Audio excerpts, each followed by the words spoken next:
आज की हमारी कविता है लंदन।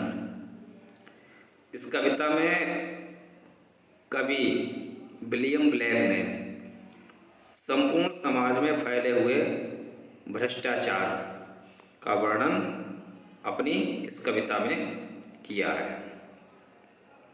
कवि मानता है कि जो टेम्स नदी का उसने यहाँ पर वर्णन किया है वहाँ पर सब कुछ साफ सुथरा है, किंतु जब वो व्यक्तियों से मिलता है तो बहुत ही दुखी और परेशान और भ्रष्टता से पीड़ित दिखाई पड़ते हैं। आइए चलते हैं कविता की तरफ। आई वांडर थ्रू ईच चैटर्ड स्ट्रीट। कवि कहता है कि मैं प्रत्येक उस गली में घूमा।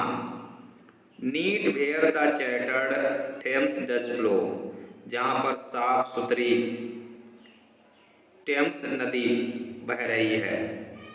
And mark in every face I meet, और कवि ने एंड मार्क मीन्स और चिन्ह देखे, इन एवरी फेस माने प्रत्येक चेहरे पर, आई मीट जिनसे मैं मिला। कवि कहता है कि मैंने प्रत्येक व्यक्तियों के चेहरे पर वो चिन्ह देखे जिनसे मैं मिला।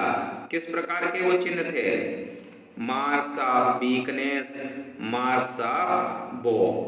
कवि कहता है कि वो कमजोरियों के चिन्ह थे और दुखों के चिन्ह थे। फिर दूसरे पैरा में कवि क्या कहता है? In every cry of every man.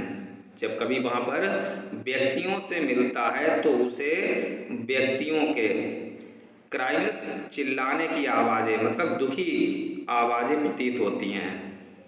In every infants cry of fear, वहाँ पर वो शिशुओं के रोने की आवाज़ें सुनता है जो कि भय से चिल्ला रहे हैं। In every voice in every ban, प्रत्येक आवाज़ ऐसे मालूम हो रही है जैसे कि एवरी बैन, जैसे कि प्रत्येक प्रतिबंध लगा हो, रोक दिया गया हो। In every voice in every ban, प्रत्येक आवाज़ ऐसे मालूम होती है कि जैसे उनके ऊपर बड़ा सा प्रतिबंध थोप दिया गया हो। In the mind forged manacles I here.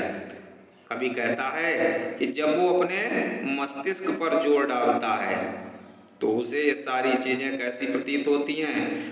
बहुत ही दुखद प्रतीत होती हैं। यानी जब वो इस प्रकार की आवाज़ों को सुनता है तो बहुत ही उसका मन कलुषित हो जाता है। तीसरे पैरा में कवि ने वर्णन किया है कि how many the chimney sweepers cry. किस तरह से वो चिमनी को साफ करने वाले व्यक्ति के चिल्लाने की आवाज़ को सुन रहा है। एवरी ब्लैकनिंग चर्च अपल्स, इसी प्रकार से वो कहता है कि ऐसा मालूम हो रहा है कि चर्च भी उसी के अनुरूप काला और भ्रष्ट हो गया है।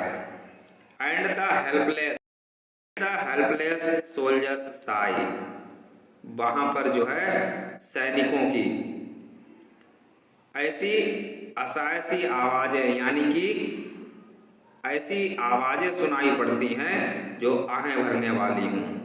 Runs in blood down palace walls, ऐसे मालूम हो रहा है कि शायद उनका रक्त जो है महलों की दीवारों पर अभी प्रतीत हो रहा हो।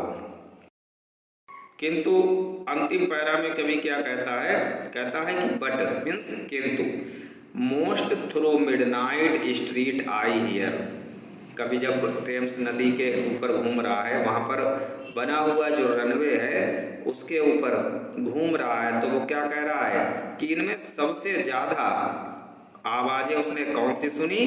But most through midnight street I hear, किंतु उनमें सर्वाधिक आवाज़ें जो थी वो मध्य रात्रि के समय उसने उन गलियों में सुनी। हाउ द यूथफुल हार्लोट्स कर्स, किस तरह से वेश्याएं जो हैं लोगों को कोस रही थीं। Blast the new bore infants tears, उसने उन युवकों के बारे में भी उन्हें आहें भरते देखा जो जिनके कारण वो वेश्याएं उन्हें अपनी ओर आकर्षित कर रही थी। How youthful curse road curse, किस तरह से उन्हें अभिशाप दे रही थी। Blast new born infant tear, लोगों की इस कामुकता का परिणाम ही बच्चों की चीख और वेश्याओं का अभिशाप है।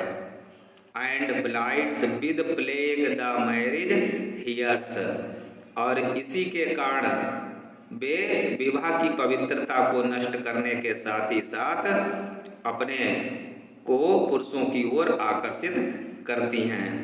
कवि कहता है कि इस तरह से उसने वहाँ का जो भी दृश्य देखा वो बहुत ही भयावह था, यानी कि पूरा समाज जो था वो भ्रष्टाचार में लिप्त था। और कवि के माध्यम से इस कविता में सामाजिक जो नियम थे उनकी क्रूरता को प्रदर्शित किया गया।